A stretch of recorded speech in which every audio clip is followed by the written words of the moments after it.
Hey everyone, welcome to Mythology Explained. In today's video, we're going to discuss the Aloads, Otus and Ephialtes, giant twins and strong contenders for the most reckless and arrogant characters in all of Greek mythology. They abducted Ares, the god of war, and imprisoned him for 13 months.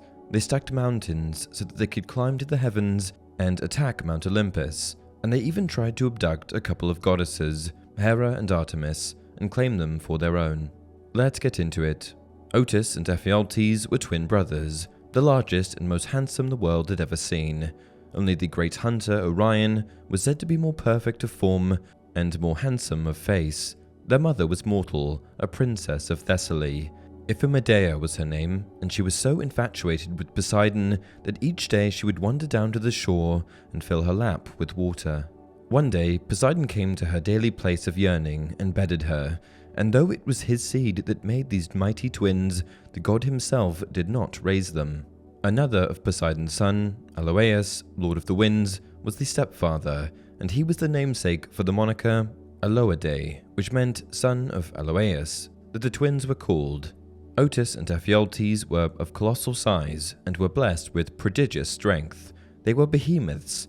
At just 9 years old, they were about 22.5 feet, or 7 meters wide, and about 54 feet, or 16 meters tall. They were giants, though not of the ilk of giants born from the droplets of blood that fell to the earth from Uranus's severed genitals, but giants because of their towering statures.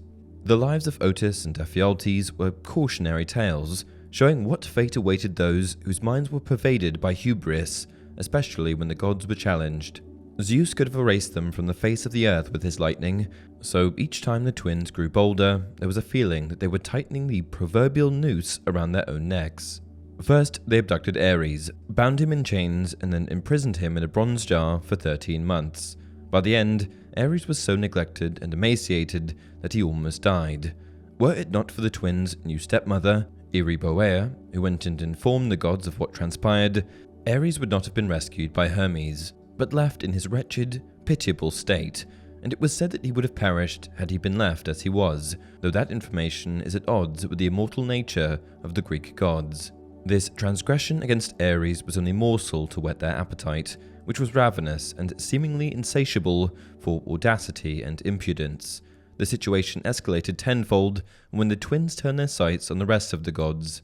They aspired to assail Olympus itself. The abode of the gods was situated at a lofty height, so uninvited as they were, stepping foot where the gods themselves lived would require a combination of strength and creativity.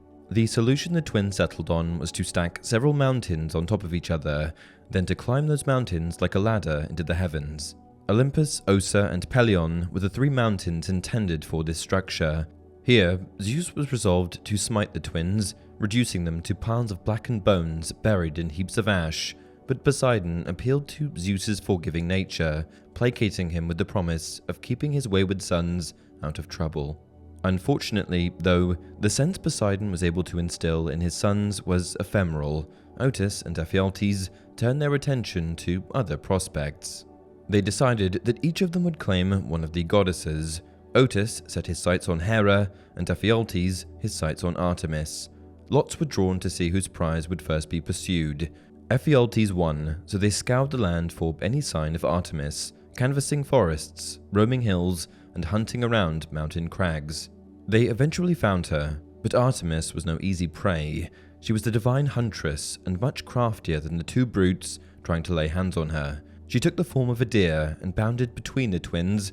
They struck, but missed the deer, instead stabbing each other, both of them inflicting a mortal wound on the other. And that's it for this video. If you enjoyed the content, please like the video and subscribe to the channel. As always, leave your video suggestions down below.